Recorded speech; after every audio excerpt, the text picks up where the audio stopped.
Olá pessoal, estamos no ar com Você com Dinheiro de hoje, o seu programa sobre investimentos aqui nessa parceria entre a Com Dinheiro e a BBC News, para trazer para vocês as mentes que fazem e pensam o mercado financeiro brasileiro, sempre com o intuito de trazer um bate-papo leve, mas com formação, para você pensar o seu portfólio, desenvolver seu portfólio, desenvolver o seu lado investidor. Como você pode olhar investimentos de maneira diferente, quais investimentos não estão no seu radar, o que você pode trazer de inovador para a sua carteira e, inclusive, a conversa com empreendedores que podem ser o pedaço futuro da sua carteira ali de investimentos. E hoje nós vamos falar com o Augusto César Rodrigues, sócio da Gadua Capital. Vamos falar um pouquinho sobre investimentos sistemáticos. Augusto, um prazer receber você com o Dinheiro de hoje. Bom, muito obrigado pela oportunidade, prazer é meu em estar aqui falando com vocês. Investimentos sistemáticos, né, é uma coisa que está muito fora do radar das pessoas.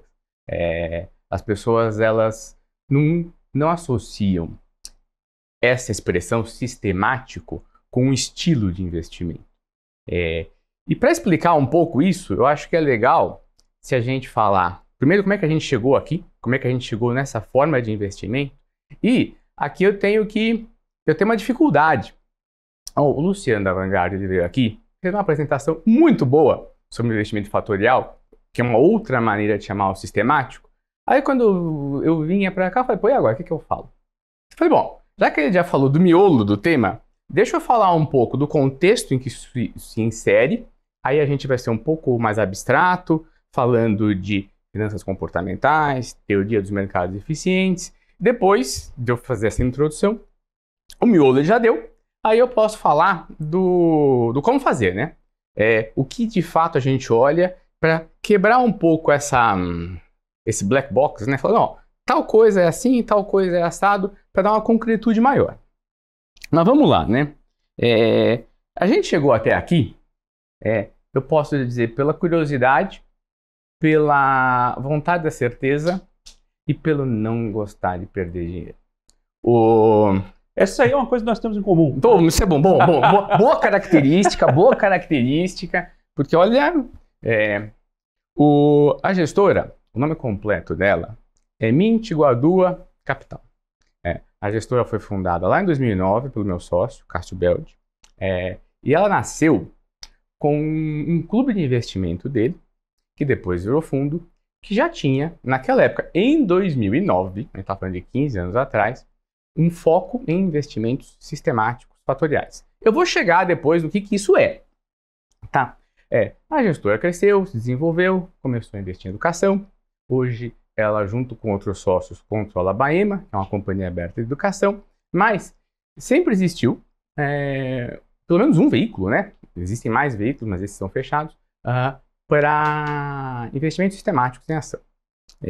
Eu já conheço o Cássio mais ou menos há mesmo tempo, e eu também tinha um clube de investimento. Eu sou o investidor pessoa física, que apanhou. Bom, eu preciso parar de apanhar. Eu brinco que se existisse um livro, 3.718 besteiras que a pessoa física faz na bolsa. Eu peguei, abri e fui ticando. Fiz. Essa aqui eu fiz também. Aí algumas eu resolvi falar, não, eu fiz mesmo. Deixa eu ticar essa aqui umas 3 vezes, só para ter certeza. E isso me levou a estudar. Você tem que estudar. Para investir direito, tem que estudar. Não dá para ir na dica. Eu acho que não. Você estuda. E se estuda com dados de qualidade. Nisso a Com Dinheiro é essencial. E ao estudar, eu fui chegando em investimento sistemático. Eu comecei a fazer backtest, eu comecei a estudar, e desde 16 eu investia do jeito que eu invisto, do jeito que a gente investe hoje, né? O clube nasceu em 20, pandemia, né? Se o mundo acabar, nada disso faz sentido, então podemos investir. Se o mundo não acabar, só vai para cima. Eu conversei isso com um aluno meu ontem. Então, pandemia foi uma tremenda oportunidade. Mas é óbvio que aí oportunidade, se você soube lidar com o seu medo. Porque vamos combinar que medo todo mundo teve, né? Você não pode sair de casa. Você sai, você tem máscara. Você não sabe o que essa doença faz. É medo. Normal, se não tiver medo, você é maluco, né? E então, nesse contexto, eu estou trazendo esse contexto, essa historinha, para dizer o seguinte, que o investimento sistemático, ele vem de uma necessidade, uma vontade de eu quero saber mais desse estilo de investimento, eu não quero depender dessa ou daquela companhia. Então agora, para dar um pouco mais de concretude no que eu estou falando, e aqui um aviso, né? Eu vou ser superficial. Porque ou eu sou muito técnico, eu restringo a audiência assim para meia dúzia de caras, ou eu faço um negócio mais amplo para todo mundo. E a nossa experiência mostra que, apesar do investimento sistemático ser algo, na minha opinião, natural, devia ser a forma de investir, ela é muito pouco conhecida. Mesmo quando você está falando com o institucional, com alocadores, os family offices, os assessores de investimento, os agentes autônomos, nem todo mundo conhece isso tão bem. Então vamos lá. Vamos colocar isso onde surgiu, né? Não vou falar dos papers do Fama e do French, os 3 fatores, 5 fatores, o Luciano você já falou. E antes disso, né? Isso tem um contexto maior. Existe um fla-flu que está acontecendo hoje no mercado financeiro, no Brasil, nos Estados Unidos, na China, em todos os mercados. E o fla-flu não é bolsa versus renda fixa, esse também é outro fla-flu. Também é análise técnica e análise fundamentalista. Esse é outro fla-flu. Mas o fla-flu, na minha opinião principal, é o que coloca de um lado a teoria dos mercados eficientes e a que coloca do outro lado as finanças comportamentais. A teoria dos mercados eficientes é a que coloca o foco no risco, né? A teoria das finanças comportamentais, ela vai colocar o foco nos vieses do ser humano, né? As heurísticas, o livro do Daniel Kahneman, ou outras tantas pesquisas que foram acontecendo ao longo do tempo para entender, né? Como é que você consegue ter lá a nota de $100 no chão que ninguém pega? Tem a piada do professor de economia, 2 estão andando, tá? Se isso aqui fosse uma nota de $100, alguém já tinha pego, né? Então, este contexto nos leva aqui. Nos leva a diversas pesquisas que foram identificar o que são os fatores. E aqui tem uma coisa importante, tá? Eu falei fator, eu falei sistemático, tem gente que vai chamar de quantitativo. Eu, particularmente, não gosto de chamar de quantitativo. É quanti. Usa matemática, usa ciência de foguete, não. A gente não usa ciência de foguete. Se você pegar lá o Gene Simons, The Renaissance, aquilo lá era ciência de foguete até mais sofisticado que foguete. Ele era um matemático, não lembro agora, físico, que quebrava códigos do exército para o exército americano, acho que não no exército, mas uma entidade ligada ao exército. Ele pegava sinais, quebrava, decodificava, e falou, bom, já que eu sei fazer isso aqui com a comunicação militar de inimigo, deixa eu fazer isso aqui no mercado financeiro. Não é isso que a gente faz. A gente parte de pesquisas consolidadas sobre determinados tipos de características de investimento e, com base nisso, a gente chega nos nossos estilos de investimento. E falar de estilos de investimento, nesse contexto do fla-flu, de finanças comportamentais ou teoria dos mercados eficientes, a gente não pode esquecer o principal. E aqui nesse fla-flu a gente se coloca do lado das finanças comportamentais, que eu vou chamar de Fluminense, não porque eu torço pro Fluminense, eu torço pro São Paulo. Tricolor pro tricolor, deixa eu ficar pra esse lado. Deixa eu ficar pra esse lado. E, vamos lá, o que são? São pessoas. A gente está falando de pessoas. O que é o mercado? É uma coisa abstrata? É abstrato, tem lá a regulação, tem a bolsa, tem a CVM e tal, tem a SEC nos Estados Unidos. Mas são pessoas. Quando a gente fala das ações, a ação é o ticker que está rodando na bolsa? Não, são pessoas. Pô. Tem gente trabalhando lá por trás daquilo. Tem gente que tem a vida dependendo daquilo.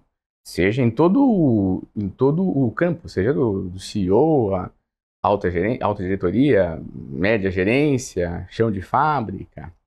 E os investidores são pessoas. Mas é um institucional, tem 18 trilhões sob gestão. Tudo bem.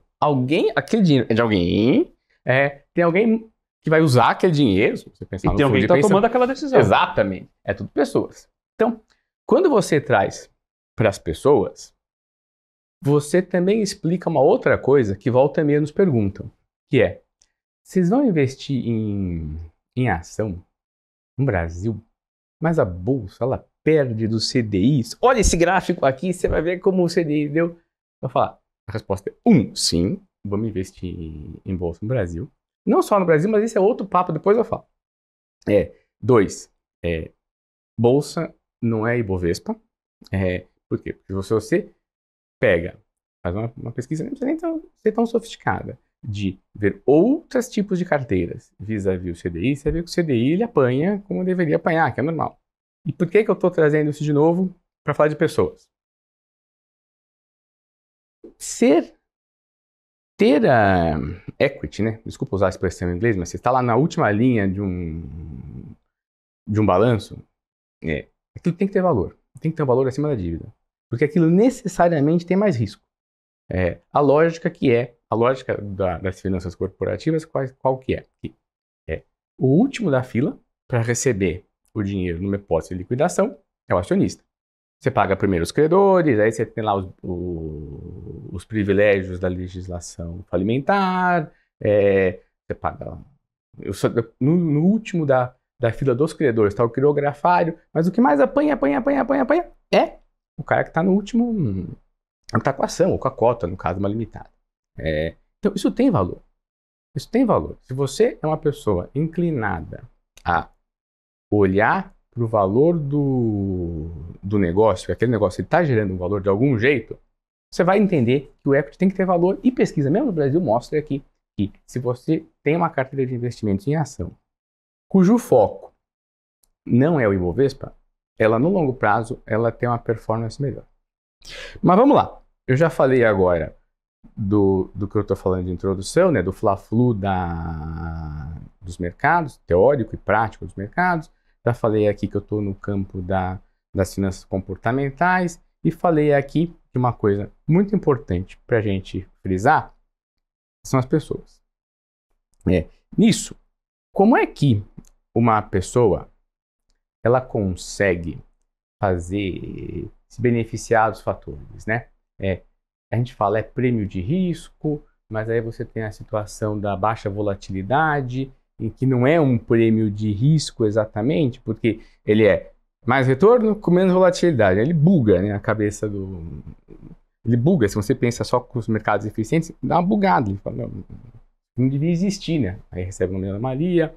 Então, eu acho que o importante aqui é a gente ver como que isso é feito.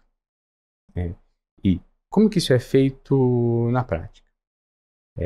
Primeiro, que se eu tivesse que fazer assim um how-to, né?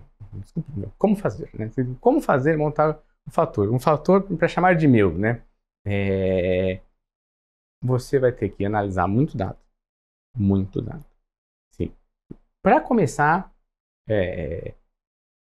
em ações no Brasil, seria bom começar pelo menos por volta de pelo menos 95. 95 por quê? Plano real. Todos os balanços a partir de 95 plano real. Em meados de 94 foi a virada. Você vai ter um problema.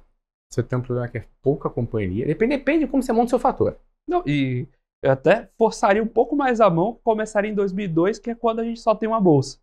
Que até lá a gente tinha umas assimetrias de... Pode ser. É outro jeito de fazer. Não, mas é outro jeito de fazer também. Pode fazer assim também. Eu falo... E você tocou uma coisa muito importante, que é a quantidade de informação. Para ilustrar, se você pegar companhias listadas no Brasil, listada não significa negociada. Companhias que você entra lá com dinheiro e tal, vai aparecer quantas? Eu não lembro de cabeça, mas vai ser algo entre 500, não chega a 600, mas é alguma coisa desse nível. Mas tem gente que está listada, por uma razão XPTO, que ninguém sabe o que é, não tem ação negociada e acabou. Se você coloca um filtro de liquidez ou um filtro de market cap, eu prefiro usar liquidez, tá? Você vai ficar nas 200, no universo entre 150 e 200, dependendo de como você queira navegar. Ou seja, isso aqui é muito pouco. Estados Unidos. Se você fizer a mesma coisa, eu quero todas, mas eu quero saber de tudo. Mais ou menos umas 10 mil. 10 mil. Aí, você pode fazer vai filtrando. Eu lembro que uma vez eu tava fazer um curso e tal, né? Aí eu tava falando nos Estados Unidos, né? O cara falou, não, mas você faz o seguinte, você filtra assim, você filtra assado, aí quando você chegar umas 600, você consegue ter, assim, uma coisa assim melhor pra você. Eu falei, caramba, me filtra. Se eu fizer tanto aqui no Brasil, eu vou chegar na Petrobras, acabou. Exato. É assim, eu fiquei abismado. E uma outra coisa, fazendo um parênteses aqui dentro da montagem do fator, que o fator, ele não vou fazer propaganda dos outros, mas eu vou falar o slogan, tem 1000 utilidades. Então, dá para você usar isso em outros mercados. A gente começou a ver no imobiliário. Mercado de fundos imobiliários. Um fundo imobiliário, no Brasil tem bastante. Aí, vamos fazer o seguinte. Fundo imobiliário, rigorosamente, quando é renda variável, né? Ele até pode pagar um dividendo, mas ele é renda variável. Ele está lá todo dia, oscilando. Então, vamos pegar e vamos ver algumas coisas como momento. Depois eu entro mais no detalhe dos fatores. Momento, uma coisa de velho, vou usar a expressão velho para falar em inglês, porque ficou tão acostumado, velho investe, né? Preço-lucro, preço-receita. Só que a gente começou a fazer, nossa, e pega o IFIX para usar como benchmark. Referência. A gente começou a fazer, ela falou, nossa, até 2018 aqui fica todo mundo colado no IFIX, né? Tá acontecendo. Tem pouco. É o IFIX praticamente, quando você vai até 2018. A partir do... Então você começa... Já dá para começar tanto para trás. A gente começou em 13, se eu não estou enganado, 14. Se você filtrar muito, você vai ter 5 fundos ali. Seria uma carteira mais arrojada, né? Porque você tem uma concentração grande, você tem 20% na menor posição, né? Aí, a partir de 18, 19, você começa a ter mais alternativas. Você começa a descolar do IFIX, pro bem ou pro mal, né? Descolar do IFIX pode não ser exatamente uma coisa boa. Mas, enfim, esse era um parênteses que eu queria fazer. Você precisa de dados e você precisa de um número razoável. Como você disse, de fato, a partir de 2002, você também pega uma época em que o Brasil começou, o novo mercado estava surgindo mais ou menos nessa época. A primeira emissão da Natura, que eu acho que era 2004, teve umas prévias eu não digo, né, mas algumas emissões que antecederam em 2003. Nessa época eu advogava, né? Eu sou advogado de formação. Eu trabalhei numa dessas emissões, foi da Suzano. Mas enfim, voltando. Você vai fazer no Brasil, 2002, 95, e você vai precisar dos dados. Dos dados, você vai precisar de dados profissionais. Porque é melhor você não ter bússola do que você ter uma bússola quebrada. A bússola quebrada, que seriam os dados ruins, é certeza que você vai dar ruim. Se você tem uma bússola, se você não tiver bússola nenhuma, por acaso você até pode chegar no seu destino. Aí, o Excel não foi feito para rodar backtest. Você roda backtest no Excel. Assim como você leva uma geladeira no HB20. Mas o HB20 não foi feito para levar uma geladeira. Vai dar muito mais trabalho para a pessoa, se ela quiser fazer isso no Excel. Mas dá para fazer, eu já fiz. Dá para fazer.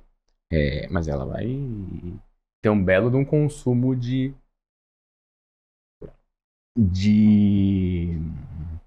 trabalho, retrabalho. Daí você vai trazer o risco. E tempo de máquina, né? Exatamente. O Excel é eleito para... Fizer uma macro lá, dependendo de como você fizer a macro, você só faz, deixa ele rodando, toca o final de semana e vai fazer outras coisas. Algumas questões, e aqui acho que antes de falar, de continuar essa coisa muito prática, quais fatores pesquisar? Existe uma discussão acadêmica sobre o Factor Zoo, que é o zoológico dos fatores. Por quê? E quando a gente volta no tempo, volta lá para o começo dos anos 90, que são as pesquisas do Fama Frente, você vai ter muita gente pesquisando, né? Opa, isso aqui dá dinheiro, dá para fazer assim, então vou fazer. Então, aparecem diversos fatores. É o Factor Zoo. Esqueci agora o nome do professor que deu esse nome. E quanto mais você pesquisava em cima desses fatores, não é que eles não eram de verdade. A questão é que eles eram fatores que, no fundo, estavam baseados em outros fatores, os mais clássicos. E quais são os fatores clássicos? E até uma questão anterior. O que faz um fator ele ser persistente? Né? Primeiro, ele tem que estar presente em diferentes mercados. Brasil, Estados Unidos, Alemanha, França, Itália, Japão. Ele tem que ser persistente não só em diferentes mercados, mas ao longo do tempo. Ele não é uma coisa que aparece e some, nunca mais. Aparece, sobe, nunca mais. Essa é uma discussão, inclusive, sempre não existe o fator tal. Não dá para aplicar isso aqui no Brasil, tal. Outra coisa, ele tem que ter um fundamento que seja ou risco ou comportamental, e ele tem que fazer sentido econômico. Comprar barato faz sentido? Faz, porque vai valorizar. Comprar o que está subindo no momento, porque está subindo, faz, né? Porque as pessoas vão atrás, tal. Então, tem que ter isso. Se não for uma coisa assim, corre um tremendo risco de ser um falso positivo, né? Mas então, quais são os fatores que a gente pode chamar de clássico? O valor, o value, momento, baixa volatilidade, dividendos e qualidade. Esses fatores, sim, eu vou me focar aqui principalmente no value e no momento. Qual que é a explicação comportamental para o fator value? A explicação comportamental é que existe uma reação excessiva, né, overreaction, para notícias ruins. Essa reação excessiva faz com que uma ação ela se desvalorize demais vis-à-vis seus fundamentos e que cria uma oportunidade de valor. Por outro lado, se você olhar, aqui está uma reação excessiva. No momento, como se fosse o outro lado da moeda, você tem uma reação tímida, uma underreaction dos mercados com relação à melhora de uma companhia. Por isso que ela vai subindo ao pouquinho, as informações vão se disseminando ao pouquinho e com isso ela vai continuar subindo. O outro é qualidade. Eu também queria falar um pouco, que a qualidade não necessariamente, e tem pesquisas que mostram isso, é um fator tão bom assim. Você fala, pô, mas comprar coisa boa não é bom? É ótimo. E o preço? Comprar coisa boa é bom. Comprar coisa boa a preço caro não é bom. Então, se você pegar, por exemplo, a Standard & Poor's, ela tem uns índices que ela calcula no Brasil. Para o Brasil, de ações brasileiras. O Smart Beta, né? Inclusive, vocês usaram essa expressão na entrevista. O Smart Beta de valor foi o que foi melhor. Depois disso, vinha o de baixa volatilidade. Acho que depois vinha o momento, e só depois ainda que vinha a qualidade. Mostra que qualidade, ela tem... É bom, mas já tem um preço. Mas vamos lá. Então, a gente tem aí esses 5 fatores. A pessoa pegou, tem os 5 fatores. Ela vai fazer. Ela resolveu fazer a pesquisa. Primeira coisa, ela tem que estar comprometida a seguir a regra. Por quê? Tem um livro que foi traduzido para o português, inclusive, que é a Fórmula Mágica, do Joe Greenblatt. E ele fala nesse livro, né? Ele bolou lá a metodologia, que é uma metodologia que é para fazer um Warren Buffett sistemático, né? Automático, né? Um algoritmo do Warren Buffett, que tem lá o elemento qualidade, o elemento valor. Ele fazia cenários com tantas ações, com 50 ações, com 20, com 30, entregava para as pessoas. Não, tá aqui, ó, o que você precisa é isso. Tudo bem. As pessoas, elas podiam ou implementar elas próprias, ou deixar ele implementar. As carteiras das pessoas que implementaram elas próprias tiveram um rendimento inferior àqueles que elas não implementaram, que terceiros implementaram para elas. Por quê? Porque o cara fala, isso aqui é uma porcaria, isso aqui eu não vou comprar. Não, essa daqui é boa, essa daqui eu vou comprar mais, aqui vou aumentar o peso nela. Então, esse é um ponto que a pessoa tem que ter em mente. Se ela não tiver isso em mente, ela corre o risco de simplesmente ter muito trabalho para não chegar a lugar nenhum, né? Porque se é para ela prevalecer o que ela acha, ao invés do que o sistema está falando, esquece. A beleza disso é que esse sistema ele vai sobrepor você. Pô, a gente volta e fala, mas a gente vai comprar esse negócio é uma porcaria, meu, esse negócio, vamos comprar, tá falando, vamos comprar. Mas a gente vai vender isso aqui, vamos vender. Porque é um jeito, né, de você levar a sério os vieses a que todos nós estamos sujeitos. Mas continuando, então a pessoa foi lá, ela pegou, conseguiu os dados profissionais, ela falou, pô, desses fatores aqui, qual que eu quero seguir? Eu quero seguir esse, eu quero seguir aquele. Depois eu falo como fazer os multifatoriais, tá? Quer dizer, como fazer de 1 milhão de jeitos, né? Aí, mais ainda, né? Ela se comprometeu com a pesquisa. O que ela vai ter? Quais são questões práticas que ela vai ter que desenvolver? Primeira coisa ela tem que ter um resultado que seja confiável. E um jeito de você ter, assim, eu estou falando de uma coisa mais pré-estatística, tá? Mas para a pessoa lidar com os dados sem dar um tratamento estatístico nisso, vai ficar mais simples. Os fatores, na sua concepção pura, eles têm o long e o short. Só que você não consegue ficar fazendo show. O mercado de short no não Brasil consegue. não tem como. Não tem como. Nos Estados Unidos é meio difícil, tem que fazer um short de tudo. Não. Então você fica com a ponta longa. Se por um lado você não vai conseguir implementar o short, por outro lado, você ter noção da organização do mercado em camadas, as que performam melhor, o segundo grupo das que performam melhor, o terceiro, o quarto, é bom.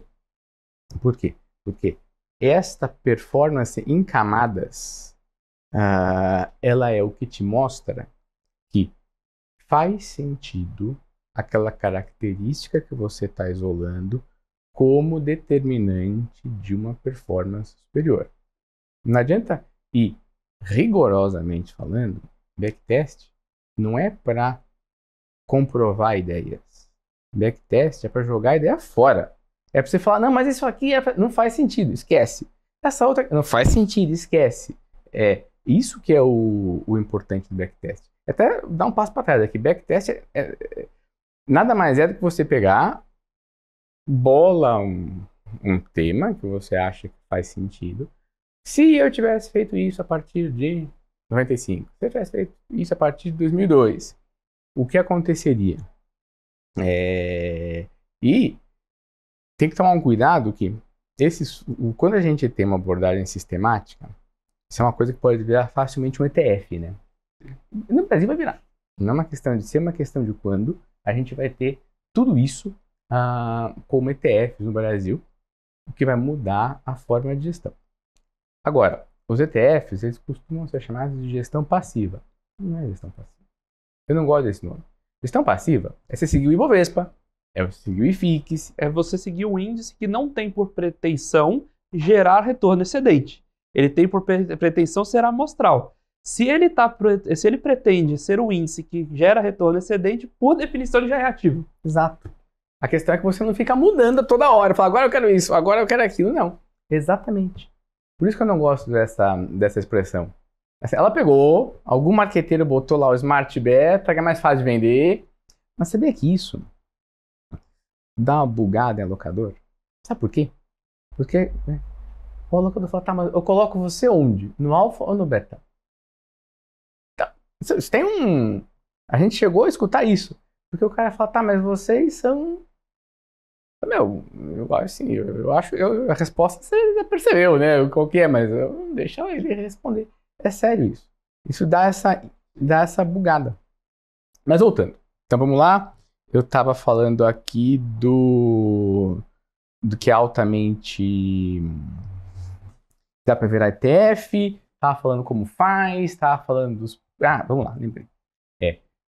Montar a carteira você vai ter que, primeiro, não só focar você vai ter que ver como você combina diferentes grandezas. Vão ser grandezas de mercado ou grandezas de fundamentos.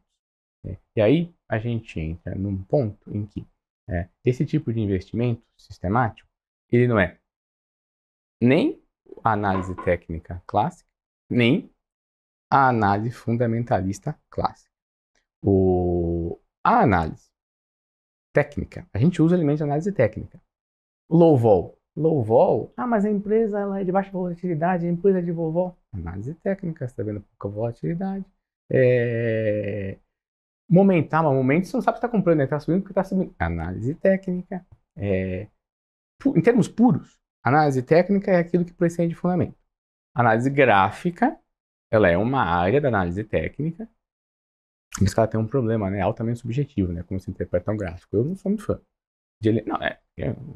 Eu comecei a ver isso, um ombro, não sei o que ombro, não sei essa. Eu falei, nossa, não tô vendo ombro, mas fica quieto, né? Eu que sou ignorante aqui, deixa eu ficar quieto, né? E a gente tem elementos de análise técnica. Por exemplo, quando você se preocupa com a volatilidade de uma ação, do momento.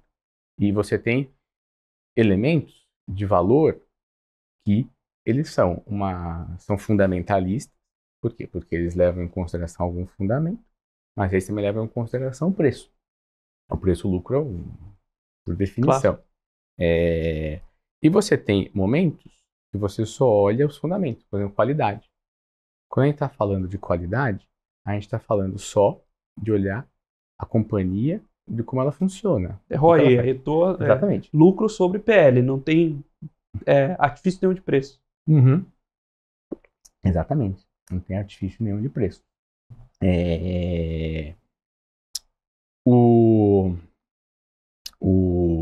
A montagem do fator, ela vai exigir que a pessoa ela conheça um pouco aí. Vai ter algum sistema que ela vai ter que usar, pode ser até o Excel. Vai exigir que ela conheça um pouco mais de contabilidade. Por quê? Porque ela tem que ter um elemento contábil se ela quiser fazer alguma coisa fundamentalista. Eu vou dar um exemplo de um dos fatores que a gente usa para capturar valor, tá? Não é o único, mas é um deles. Quando a gente fala de valor, você pode ir para o preço-lucro, que é muito... O pessoal mete o pau no preço-lucro, mas ele é muito poderoso, tá? Porque ele pega o que interessa. Qual é o preço? Qual que é o lucro? Tá rendendo quanto, né? Um outro que a gente gosta de usar é usar o lucro operacional pelo Enterprise Value, né? Que é o EBIT pelo EV. Para ligar a tecla SAP, lucro operacional é aquele lucro antes de pagar imposto e antes de despesa financeira ou receita financeira. O EV, ele é o quê? A dívida líquida da companhia, que é pegar tudo que ela tem que pagar de dívida financeira, menos o que ela tem de caixa, mais o valor de mercado dela. É um jeito indireto de você avaliar todo o ativo da companhia. Você pensar contabilmente, você tem um ativo de um lado, tem a dívida e o PL aqui. Só que fazer uma avaliação dos ativos é um trabalho hercúleo impossível, né? Só um insider vai ter dados suficientes para conseguir fazer esse tipo de avaliação. No insider no bom sentido, tá? Tem que ser alguém de dentro que vai conhecer aqui um detalhe. Outro ponto, existe um valor da sinergia na compra dos ativos. Isso só vai conseguir precificar pelo market value. Supostamente, os ativos valem mais pelo valor presente do seu fluxo de caixa gerado do que pelo valor de face. Exatamente. Senão não faz sentido ter companhia. Exatamente. Por isso que a gente olha os ativos de uma maneira indireta, olhando o valor do mercado mais o Enterprise Value. E isso é uma coisa, quando você olha, você pode falar, mas eu quero corrigir isso aqui. A gente tem, num dos nossos fundos, a gente não mexe no modelo, mas a gente mexe nos inputs ao modelo. Vou te dar um exemplo.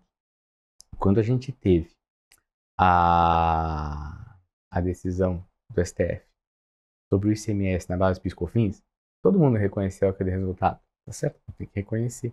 Agora é um belo do não recorrente, né? Um belo do não recorrente que vicia toda a classificação, né? Então, essa é uma coisa que demandou correção. Outra coisa,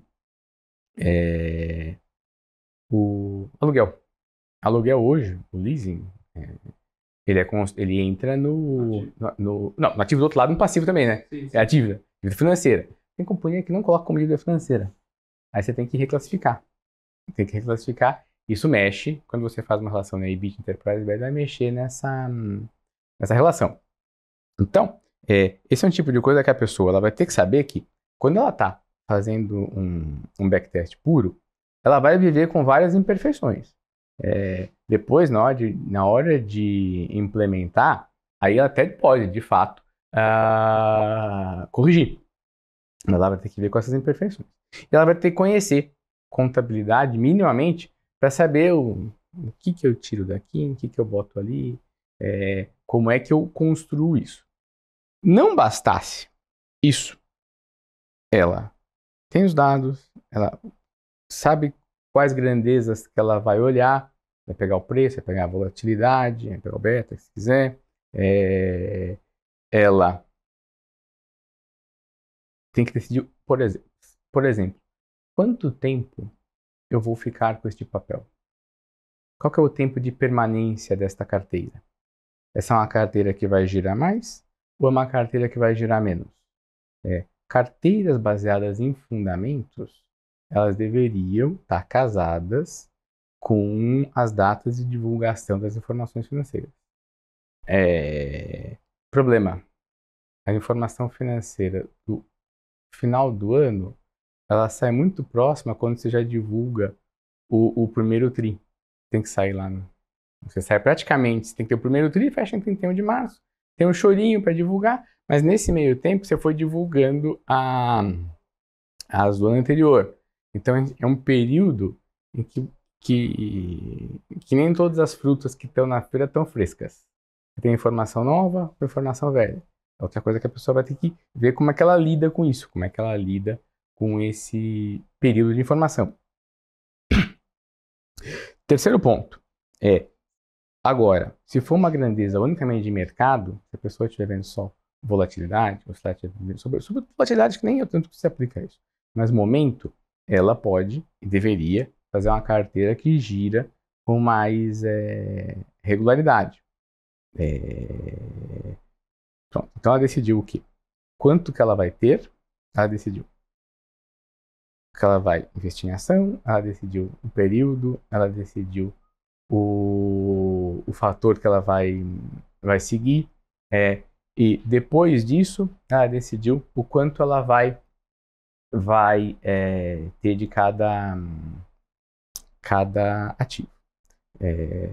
Ela vai ter que montar isso em diferentes buckets, né, diferentes categorias, e aí ela vai poder testar o resultado dela.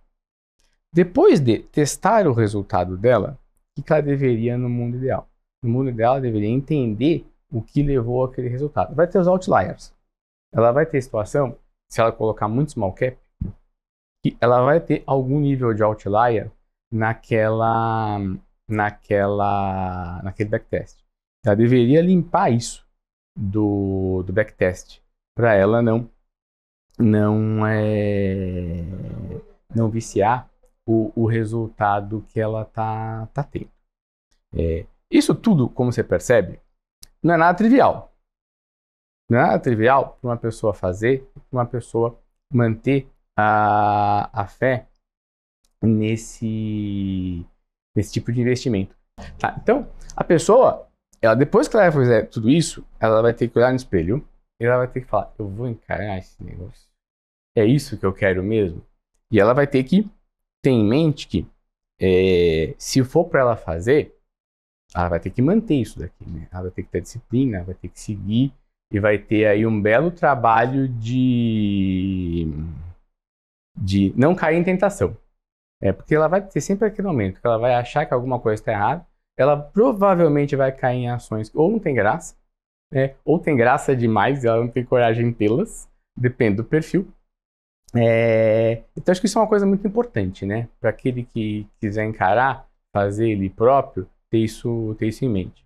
Estamos batendo esse papo com Augusto César Rodrigues, sócio da Guadua Capital, sobre investimentos sistemáticos, sobre como utilizar esse recurso para sua carteira e tirando alguns mitos, repensando esse tipo de investimento como alternativa para o seu portfólio. Agora nós vamos para um breve intervalo, daqui a pouquinho a gente está de volta com o segundo bloco do Você com Dinheiro de hoje.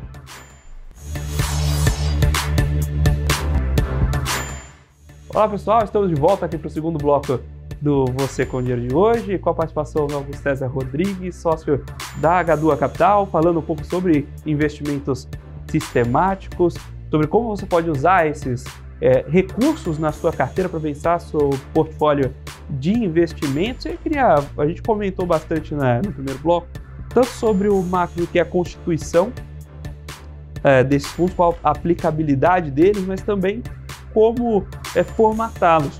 Mas um ponto interessante é como se determina esses pontos de entrada. Porque como a gente já bem trouxe no primeiro bloco, essa história de que sistemático é passivo não é bem verdade. Então, como você vai tirando esses alfas de entrada? Vamos lá, né? Acho que aí essa é a parte em que eu me sinto vendido, sabe? Essa parte é mais arte que ciência, né? Por mais que você analise estatisticamente quando é melhor entrar, né, você sempre tem uma margem de erro muito grande. O que a gente faz já que a gente vai errar, e a gente sabe que a gente vai errar. A gente sabe que vai errar, infelizmente, faz parte do jogo, minimizar o erro. Então você aumenta os pontos de entrada. A pessoa que tiver a paciência de seguir o que eu falei no primeiro bloco, ao ponto de fazer o teste dela, eu espero que ela esteja assistindo esse segundo bloco também. Por quê? Porque se ela parou no primeiro, ela não vai ver uma coisa super importante, que não adianta você fazer um backtest. Todo backtest tem que começar em alguma data. Você deveria fazer um monte de backtest da mesma estratégia, mudando as datas de entrada. Por quê? Porque aí você vai conseguir ver quando isso flutua. No nosso site, a gente tem um estudo que chama Deep Value Todo Dia no Brasil. Tem esse nome por quê? Porque eu tropicalizei um livro cujo nome é Deep Value, em que eu usei todo dia dos meses, se eu não estou enganado, de junho, setembro e dezembro. Todos os dias úteis desses meses, de 95 até 2019, para fazer um backtest, tá explicadinho lá. E tirei as médias. Quando você olhava os dados brutos, quando você olha lá já, tá? A diferença da mesma estratégia que começa em junho, da que começa em setembro, da que começa em dezembro, é muito grande. Mas o que junho tem de mais? Eu nem lembro, pra falar a verdade, qual era o mês que rendia mais. Eu não faço ideia. Provavelmente não tem nada de mais. Simplesmente calhou de aquele ser o momento que dava o maior resultado. Então, esses pontos de entrada são da essência para a pessoa ela ter em mente que ela vai errar.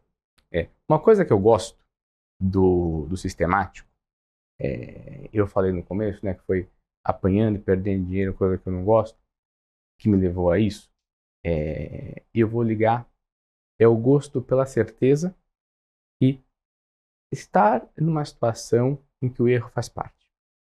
Eu sou advogado de formação e durante muito tempo eu advoguei. O advogado não pode errar. Aquela vírgula era para estar aqui, não era para estar lá, você mudou o significado, não tem para onde correr. Agora, um portfólio, a diversificação é isso, né? Se todo mundo soubesse qual é o melhor investimento, é investir naquele. Exato.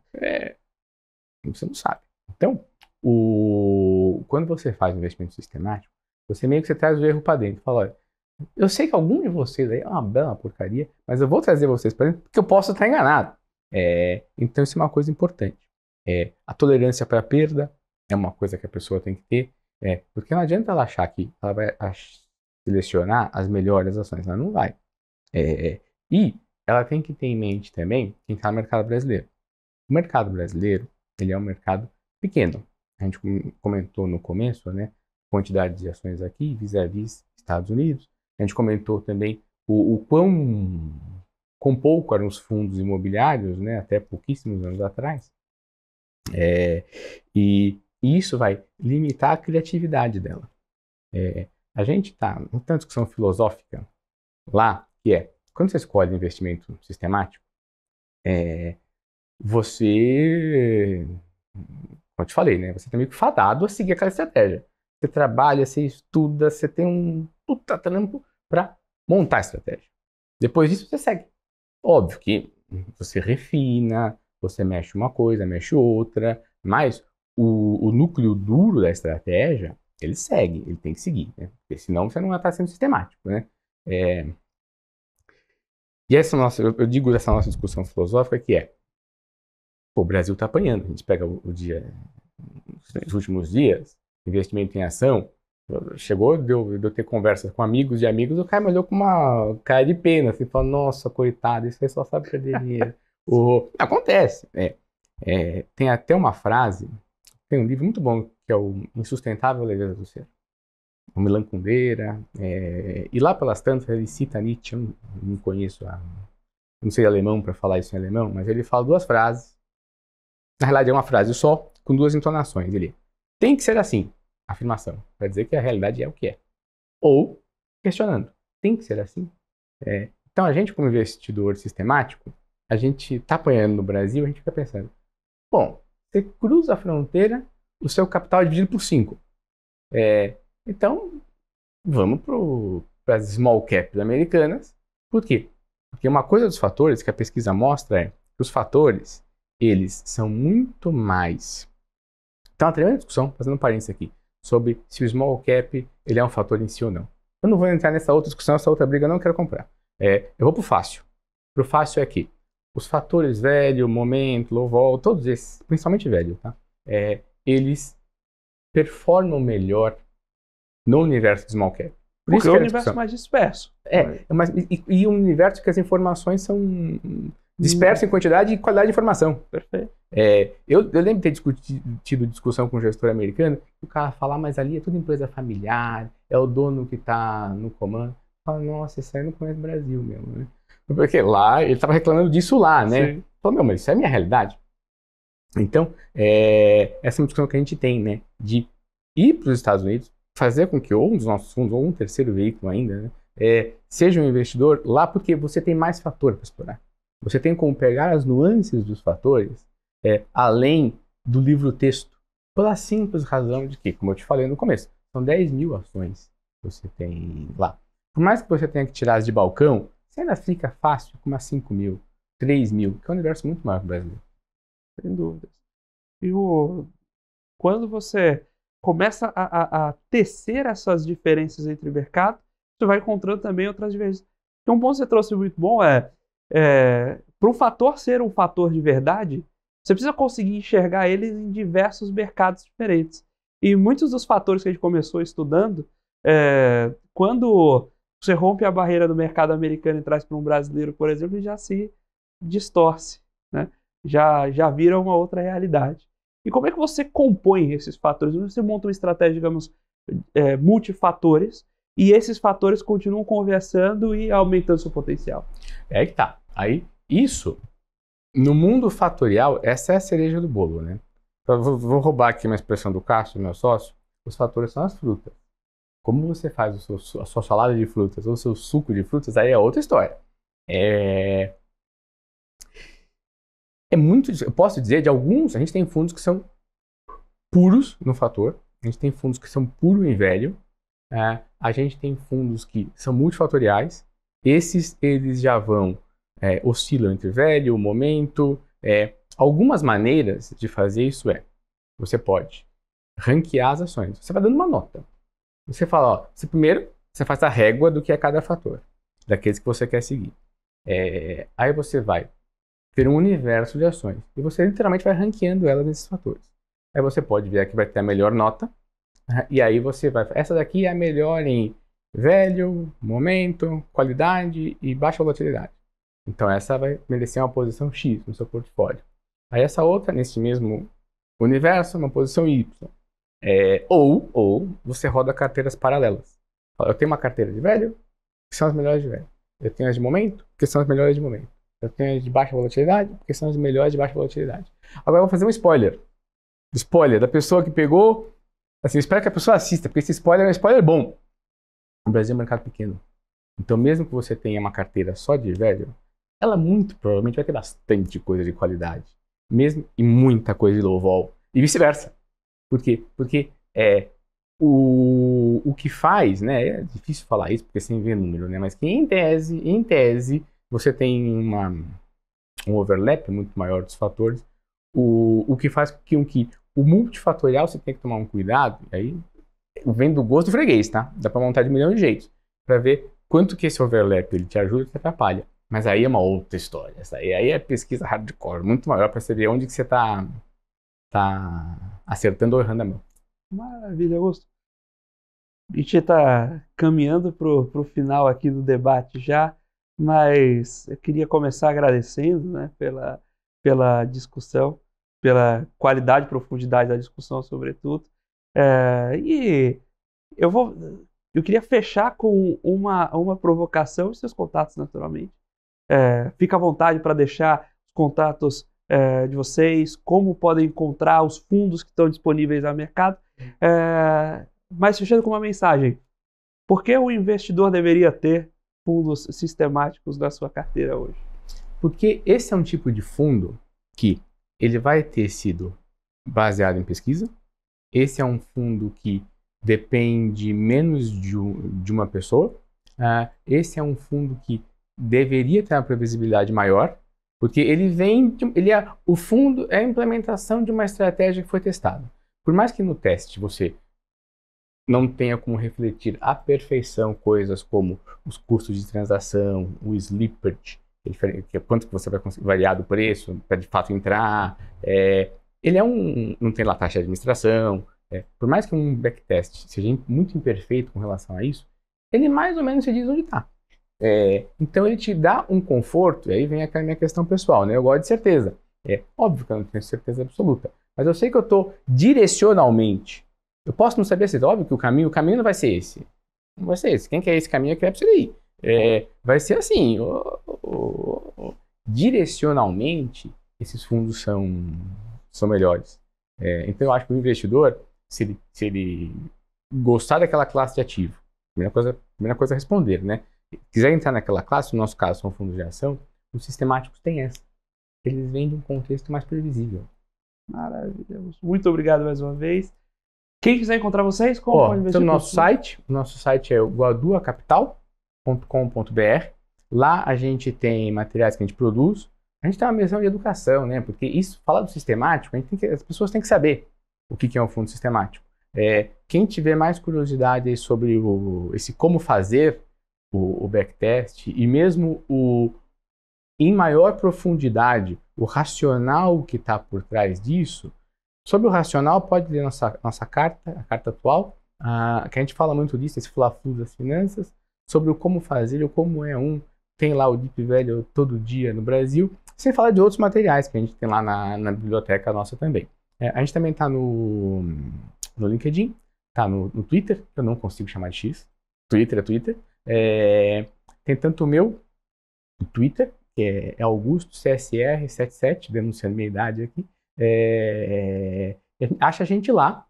Tem também da Guadua, né, que é o @guaduacapital, onde estão nossos materiais. A gente está aberto para conversa aqui. Quem quiser mandar mensagem, mandar e-mail augusto@guaduacapital.com.br. Estou à disposição.